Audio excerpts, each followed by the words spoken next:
జాతీయవాద జర్నలిజానికి అసలైన వేదిక నేషనలిస్ట్ హబ్ ని సబ్స్క్రైబ్ చేసుకోండి. నోటిఫికేషన్స్ కోసం బెల్ ఐకాన్ పై క్లిక్ చేయండి. టర్కీ పాకిస్తాన్ మధ్య ఒక ఒప్పందం జరిగింది. టర్కీ పాకిస్తాన్ రెండు air to air missile technology exchange ప్రోగ్రామ్కి సంబంధించి వాళ్ళు శ్రీకారం చుట్టినట్టుగా తెలుస్తోంది. సో ఇది ఏ విధంగా పాకిస్తాన్కి ఉపయోగకరంగా ఉంటుంది, దీన్ని మనం ఎట్లా అర్థం చేసుకోవాలి ఒకసారి చెప్తారా? ఇప్పుడు పాకిస్తాన్ మిత్రులు అంటూ ఎవరు లేరు. మిగిలిపోయింది చైనా, టర్కీ తప్ప ఇంకెవరు లేరు వాళ్ళ దగ్గర. అవును. నార్త్ కొరియా కూడా వాళ్ళ మిత్రులు కాదు లిటరల్గా చెప్పాలంటే.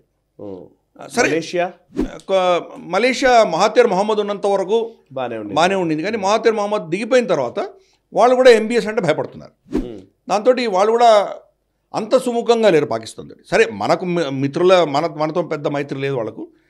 మనం కూడా బెదిరించాం వాళ్ళని. మహాతీర్ మహమ్మద్ దానికి దీనిగా ఉన్న ఇన్ఛార్జ్లో ఉన్నప్పుడు మనం ఏం చేసాము, కంప్లీట్గా ఇవి పామ్ ఆయిల్ వాళ్ళ దగ్గర కొనుక్కునే పామ్ ఆయిల్ మనం బ్యాన్ చేసాము. చేయంగానే వాళ్ళ పార్లమెంటే మహాతీర్ మహమ్మద్ని దింపేశారు వాళ్ళు, కొత్త ప్రధాని తీసుకొచ్చారు వాళ్ళు. అటువంటి శక్తి మన దగ్గర ఉన్నది. మిగిలిపోయిన దేశాలు ఎవరు? చైనా, టర్కీ రెండే మిగిలిపోయినాయి ఇప్పుడు ప్రస్తుతానికి వాళ్ళని సపోర్ట్ చేసేవాళ్ళు.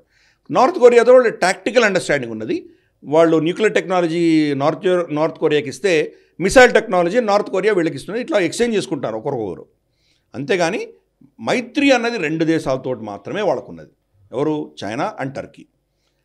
కాబట్టి టర్కీ ఏం చేస్తుందంటే వాళ్ళ టెక్నాలజీ వీళ్ళకి ట్రాన్స్ఫర్ చేసే పరిస్థితిలో వాళ్ళు ప్రయత్నం చేస్తున్నారు. Okay. Air to air missile system ఏదైతే ఉన్నదో దాన్ని వాళ్ళిద్దరు కలిసి డెవలప్ చేద్దామని చెప్పి వాళ్ళు నిర్ణయించుకున్నారు. చేయని మనకి దానికి అబ్జెక్షన్ ఏం లేదు. అందరు కలిసి ఏమైనా చేసుకోవచ్చు. ఏ దేశమైనా వాళ్ళు సర్వస్వతంత్రులు, వాళ్ళు ఏమైనా చేయొచ్చు.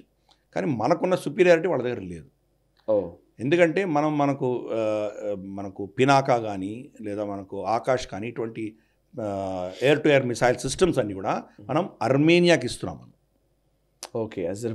అజర్బైజాన్ మళ్ళీ పాకిస్తాన్ తర్వాత టర్కీ దగ్గర నుంచి తీసుకుంటున్నారు. అందుకని వాళ్ళు ప్రొటెస్ట్ చేస్తున్నారు.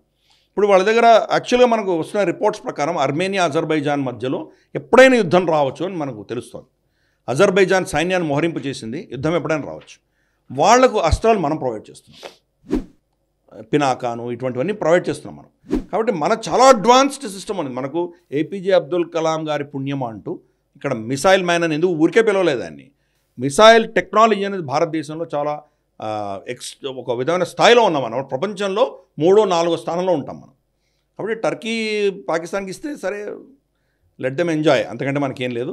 ఇద్దరిని కలిసి మనం ఢీ కొట్టగలిగిన క్షమత మన దగ్గర ఉన్నది.